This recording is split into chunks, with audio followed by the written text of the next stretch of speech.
Hello 8th standard, welcome back to the Crystal Concept and this is Shubham sir and today we are going to study 8th standard Hindi का complete questions paper. ये question paper Marathi medium और English medium सबके लिए common होने वाला है, Marathi medium और English medium के लिए। तो इस क्वेश्चन पेपर को सॉल्व करने के बाद हम यूनिट टेस्ट के अंदर अच्छे स्कोर्स करने की तरफ बढ़ सकते हैं। तो 20 आउट ऑफ 20 मार्क्स का ये क्वेश्चन पेपर है, प्रैक्टिस क्वेश्चन पेपर है, जिससे आपको सिर्फ अंडरस्टैंड करना है किस टाइप्स के क्वेश्चंस आपके एग्जाम में पूछे जाने वाले हैं। फटाफट इस वीडियो की तरफ आगे बढ़ते हैं। This is your complete question paper जो अभी आपको मेरे साथ में प्रैक्टिस करना है और चेक करना है कि आपको इन सारे क्वेश्चंस में से कितने क्वेश्चंस आप सॉल्व कर सकते हो अभी फिलहाल। ठीक है नाउ, उसके पहले अपना एक टेलीग्राम चैनल है और अपना एक व्हाट्सएप चैनल भी है और उनका लिंक मैंने डिस्क्रिप्शन में दे दिया है। उनको आप जल्दी से ज्वाइन कर लेना, क्योंकि आप स्क्रीन पे देख सकते हो कि टेलीग्राम चैनल और व्हाट्सएप चैनल के ऊपर सबसे पहले हम वीडियो अपलोडेड करते हैं। ठीक है ना, उससे ज्यादा इंपॉर्टेंट सेकेंड यूनिट टेस्ट के स्क्रीन के ऊपर आपको दिख रहा है, सेकेंड यूनिट टेस्ट के जितने क्वेश्चन पेपर है, practice question paper, previous year question paper, सब चैनल पे अपलोडेड है। सारे लिंक मैं आपको डिस्क्रिप्शन और कमेंट सेक्शन में देने वाला हूँ। फटाफट सारे वीडियो का अच्छे से इस्तेमाल करना और अपने स्कोर को बूस्ट अप करना। Okay now let's begin with question. पूरा हमारा पेपर है और लेट्स शुरुआत हम करेंगे क्वेश्चन नंबर अ से, बट उससे पहले हम बात कर लेते हैं क्वेश्चन नंबर 2 के, जिसके आंसर अवेलेबल है। ठीक है ना, फिर क्वेश्चन नंबर 1 की भी हम बात करेंगे one by one. Look at this is the विभाग 2, जिसके अंदर पोयम पूछी जाती है। विभाग 1 हम बाद में देखते हैं, पहले विभाग 2 देख लेते हैं, जिसके अंदर आपको पोयम पूछी जाती है। यहाँ पे आपको एक खूबसूरत सी पोयम दे रखी है, जिसमें लुक एट दिस क्या लिखा हुआ है। धरती का आंगन महके कर्म ज्ञान विज्ञान से, ऐसी सरिता करो प्रवाहित खिले खेत सब धान से। ठीक है, ये पूरी पोयम है। अभिलाषा ए नित मुस्काए आशाओं की चाह में, पैरों की गति बंधी हुई हो विश्वासों की राह में। शिल्पकला कुमुदों की माला वक्ष स्थल का हार हो, फूल फूलों से हरी भरी इस धरती का श्रृंगार हो। ये पूरी पोयम है, सुंदर सी पोयम है और इस पोयम के रिलेटेड आपको कुछ क्वेश्चन पूछे हैं। सारे आंसर मैं बताने वाला हूँ आपको। पहला क्वेश्चन है, धरती का श्रृंगार इनसे होगा। धरती का श्रृंगार किनसे होगा, धरती खूबसूरत किससे बनेगी? तो यहाँ पे लिखा हुआ है फूल और फलों से, हरी भरी धरती का श्रृंगार हो। फूल फल इनसे क्या होगा, धरती का श्रृंगार होगा। सब तरह आप मंदिर में भी अगर जाओगे तो मंदिर को सजाने के लिए, घर को सजाने के लिए फूलों का, फलों का इस्तेमाल किया जाता है। किया जाता है कि नहीं जाता है? उसी तरीके से धरती का भी श्रृंगार हम किससे करेंगे? धरती का श्रृंगार हम करेंगे फूल से, फलों से। बात समझ में आया? तो इस तरीके से आपको यहाँ पे आंसर करना था। नेक्स्ट क्वेश्चन, कृति पूर्ण करो। सबसे पहला क्वेश्चन है, धरती का आंगन इनसे महके। धरती का आंगन कौन सी चीजों से महकेगा? आप देख पाओगे इसके आंसर है, धरती का आंगन कौन सी चीजों से महकेगा। पहला आप देखो, कृति पूर्ण करो, धरती का आंगन इनसे महके। किससे महके? कर्म ज्ञान और विज्ञान से। धरती का आंगन किसे महकेगा? कर्म ज्ञान और विज्ञान से। अगर आप पोयम में देखोगे तो आपको मिलेगा कि धरती का आंगन महके कर्म ज्ञान और विज्ञान से। मिला कि नहीं मिला? तो बस बहुत सिंपल सिंपल क्वेश्चन आते हैं, बस आपको रीडिंग करने आनी चाहिए। आपको हिंदी में रीडिंग और थोड़ी सी अंडरस्टैंडिंग आनी चाहिए, तब आप जाके आप क्वेश्चन सॉल्व करोगे। तो यहाँ पे हम क्या लिखेंगे? यहाँ पे लिखेंगे हम कर्म ज्ञान और यहाँ लिख देंगे हम विज्ञान। इजी है ना? नेक्स्ट हम देखते हैं, निम्नलिखित शब्दों का पर्यायवाची शब्द लिखो। कुमुद, कुमुद का पर्यायवाची शब्द क्या होता है? तो आपको यहाँ पे दिख रहा है, कुमुद का पर्यायवाची शब्द होता है चंदन। ठीक है, और सरिता, सरिता का पर्यायवाची शब्द होता है नदी। सरिता का पर्यायवाची शब्द क्या होता है? नदी होता है। ठीक है, उसके बाद आप देखोगे कि यहाँ पे ऐसे क्वेश्चन आते हैं, पद्यांश पंक्तियों का सरल अर्थ लिखो।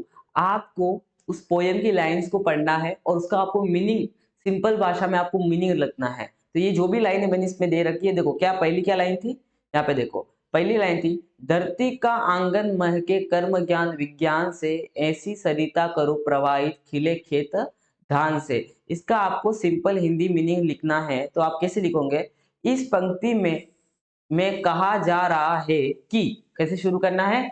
इस पंक्ति में कहा जा रहा है कि, इसे आपको शुरू करना है जब भी आप सिंपल मीनिंग उसका लिख रहे हो तब। ठीक है ना? तो इस पंक्ति में क्या कहा जा रहा है? धरती को विज्ञान और कर्म ज्ञान से महकाया जा सकता है। धरती को महकाने के लिए हमें विज्ञान और कर्म ज्ञान की सहायता लेनी पड़ेगी और उसे हमें, धरती को हम सुंदर बना सकते हैं। और सभी खेतों में धान की सरिता बहाने का तात्पर्य है कि सभी क्षेत्रों में समृद्धि हो। क्या बोला गया है कि सभी खेतों में ध्यान धान उगे। यहाँ पे खेतों का मतलब है सिर्फ खेत नहीं, इसका मतलब है कि हर फील्ड में जो भी देश है, जो भी कंट्री है, वो आगे रहे और खुश रहे। इसका मतलब ये है। हर खेत का मतलब हर फील्ड में इंसान आगे रहे और अच्छे से अपना जीवन जिए, ठीक है ना। दूसरा है अभिलाषा ए नित मुस्कुराए आशाओं की चाह में। इसका मतलब क्या, अभिलाषाएं का मतलब होता है इच्छा। हमें कुछ करने की इच्छा होती है, हमारे गोल्स होते हैं। तो यहाँ पे क्या लिखा है देखो, यहाँ कहा जा रहा है कि हमें निरंतर आशाएं रखनी चाहिए, हमें हमेशा आशाएं रखनी चाहिए। बोलते ना, आशा होनी चाहिए कि मन में कुछ पाने की, ठीक है, जो हमें मुस्कान देती है। और आशाएं कैसी होनी चाहिए, जिससे हमारे चेहरे पे क्या है, मुस्कान मुस्कान आए। गलत आशाएं नहीं पालनी है, अच्छी पॉजिटिव थिंकिंग रखनी है, पॉजिटिव सोच रखनी है, जिससे हमारे चेहरों पे हमेशा क्या बनी रहे, एक प्यारी सी मुस्कान बनी रहे, जैसे आपके चेहरों पे अभी बनी हुई है, ठीक है ना। और आशाओं की छाया में हमें सुकून मिलता है, और उन आशाओं के साथ हमारे मन में एक सुकून मिलना चाहिए। बहुत समय हम बहुत ज़्यादा एक्साइटेड होते हैं, बट नॉर्मल कभी-कभी ऐसा लगता है कि हम खुश तो बहुत है, बट खुशी को प्रेज़ेंट करने का तरीका होता है सुकून। मतलब आदमी एकदम शांत हो जाता है। अंदर से एक जो पॉज़िटिविटी की जो फीलिंग आती है, वो ज़्यादा एक्साइटमेंट से भी नहीं आती कभी-कभी। तो उस तरीके से जीवन जीना वहाँ पे इस कविता में लिखा हुआ है, ठीक है ना? तो इस तरीके से आपको मीनिंग लिखना बहुत ज़रूरी है। दिल से अगर आप हिंदी को पढ़ोगे ना, तो बहुत मज़ा आने वाला है, ठीक है? ये हो गया हमारा पहला। अब यहाँ पे हमारे पास है पैराग्राफ, आपको दिया रहेगा, look at this is the paragraph. और इस पैराग्राफ के हिसाब से आपको क्या करना है, आंसर राइटिंग करनी है। जैसे आपको इस पैराग्राफ में दिख रहा होगा, शक्तिशाली दांत और जीभ के बीच में लड़ाई हो रही है। इस पूरे पैराग्राफ को अगर आप पढ़ोगे ना, तो इस पैराग्राफ में आपको मिलेगा कि शक्तिशाली दांत है, दांत अपने आप को बोल रहे हैं कि हम बहुत शक्तिशाली है। जबान, तुझे तो हमने पूरा घेर रखा है, एक दिन तो हम तुझे खा जाएंगे। तो जबान बोलती है कि जो भी एक मेरे बोलने से तुम टूट भी सकते हो। जबान क्या बोलती है, मेरे बोलने से अगर मैंने किसी को गलत बोल दिया, तो कोई एक मुक्का मारेगा तो पहले तुम टूटोगे। तो उसी तरीके से इसमें एक प्यारा सा एक स्वीट सा झगड़ा दिया हुआ दो दोस्तों के बीच में, दांत और जबान के बीच में। जीभ द्वारा की गई चेतावनी, जीभ ने क्या किया, दांत को चेतावनी दी। अब वो चेतावनी क्या है, आप नीचे कमेंट में लिख देना। देखो, शक्तिशाली दांत भी आखिर अपनी हार क्यों मानने लगे। मैं पढ़ता हूँ, आपको इतना समझ में आना चाहिए कि किसी भी गद्यांश को या किसी भी पाठ को पढ़ना कैसे है, ठीक है ना। पहले तो चेहरों पे अपने अपने मुस्कान रखो और मुस्कान के साथ पढ़ते हैं। शक्तिशाली दांत भी आखिर अपनी हार क्यों मानने लगे। शक्तिशाली दांत है ना, वो अपनी हार मानने लग गए। क्यों मानने लगे, देखते हैं ऐसा क्या हो गया जबान के साथ में। शक्तिशाली दांत डरने लग गए जबान से। बोले, हमारी जड़ें बहुत गहरी हैं। दांत बोले कि हमारी जड़ें बहुत गहरी है, मतलब दांत कह रहे कि हम बहुत अंदर तक डूबे हुए हैं, हमें निकालना आसान नहीं है। जैसे पेड़ों की जड़ें होती है, वैसे दांतों की भी जड़ें होती है। और दांत बोल रहे कि हमारी जड़ें बहुत गहरी है, हमारे कड़े और नुकीलेपन के कारण बड़े बड़े हमारे से थर्राते हैं। दांत कहता है कि हमारा जो नुकीलापन है ना, उसे बड़े-बड़े भी क्या होते हैं, डर जाते हैं, काँप जाते हैं। हम सबका क्या कर देते हैं, चूरा कर देते हैं। जो खाते हैं उसका दाँत तो चूरा करता है, तो दाँतों को घमंड है अपनी ताकत पे। जीवा, जीवा मतलब जीभ। जीवा ने विवेकपूर्ण उत्तर दिया। जीवा ने कैसे उत्तर दिया, विवेकपूर्ण। समझना इस बात को। मैं यहाँ पे अंडरलाइन करता हूँ आपके लिए, विवेकपूर्ण। जीवा ने ज़्यादा गुस्से से उत्तर नहीं दिया, वो चाहती तो दाँत को एकदम ऐसा आँखें दिखा सकती थी। बट जीवा ने बड़े प्रेम से और विवेकपूर्ण उत्तर दिया। किसको दिया, दांत को उत्तर दिया। तुम्हारे नुकीले या कड़ेपन का कार्य क्षेत्र मुंह के भीतर तक ही सीमित है। जबान बोल रही है दांतों को कि तुम्हारा नुकीलापन और कड़कपन सिर्फ मुंह के अंदर ही सीमित है, उसके बाद तुम्हारा कोई दायरा ही नहीं है, उसके बाहर तुम कुछ नहीं कर सकते हो, सिर्फ जितना काम करोगे मुंह के अंदर। विनम्रता से कहा कि मुझ में पूरी दुनिया को प्रभावित करने व झुकाने का क्षमता है। जबान बोलती है कि मैं पूरी दुनिया को प्रभावित कर सकता हूँ और झुका भी सकता हूँ। जबान, आपको पता है ना, हिटलर हो या बहुत बड़े बड़े नेता हो या पॉलिटिशियन हो, एक्टर हो, वो अपने जबान से इतनी अच्छी अच्छी बातें कर लेते हैं, इतने अच्छे लोगों को अपने तरफ आकर्षित करने की ताकत रखते हैं। सिंगर हो, तो जबान में बहुत पावर है, पूरी दुनिया को जितनी पावर तलवार में नहीं उतनी पावर कभी कभी जबान में है। पूरी दुनिया को अपने तरफ खींचने की ताकत रखती है, सही बात है। लेकिन जबान जब ये बात कर रही है ना, तो दो फर्क है कि जबान ने ये सारी बातें विवेकपूर्ण शांति भाव से कही है और दांत घमंड दिखा रहे हैं। बात को समझ में आ रही? दो चीजों में फर्क है। ठीक है, आगे देखो। दांतों ने पुनः धमकी दी, हम सब मिलकर तुझे घेरे खड़े। दांतों ने धमकी दी कि हमने तुम्हें क्या कर दिया, घेर लिया है। कब तक हमसे बचेगी, और तुम कब तक हमसे बचेगी? धन्नो, तुम अभी हमारे कब्जों में हो, कब तक हमसे बचोगी? कौन बोल रहा है? दांत बोल रहे। मतलब दांत यहाँ पे गुंडागर्दी पे आ गया। जीभ ने दांतों के घमंड को चूर करते हुए चेतावनी दी। जीभ ने चेतावनी दी है, देखते क्या चेतावनी दी है। डॉक्टर को बुलाऊं?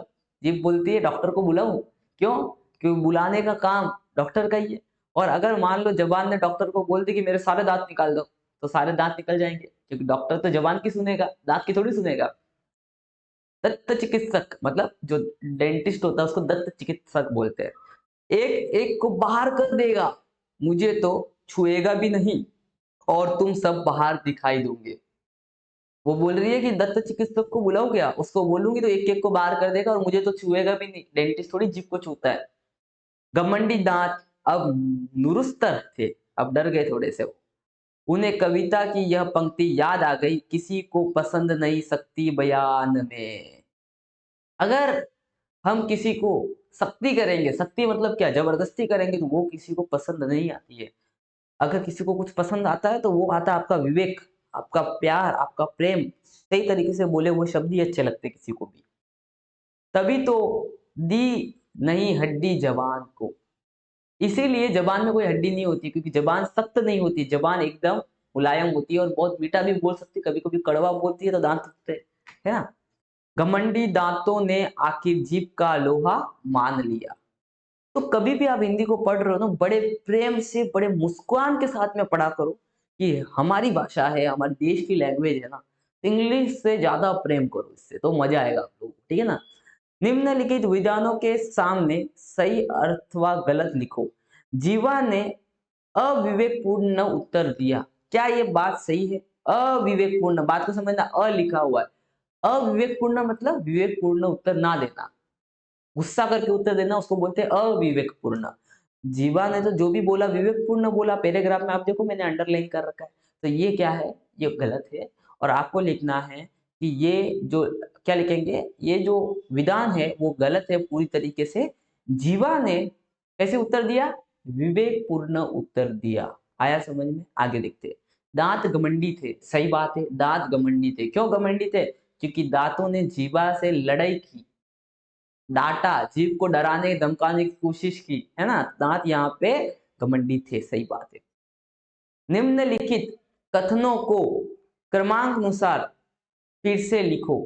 जो भी आपको पॉइंट लिखे गए ना, उनको आपको ऑर्डर में लिखना है। कौन से ऑर्डर में? पैराग्राफ में। जैसे जीभ ने दांतों के घमंड को चूर करते हुए चेतावनी दी।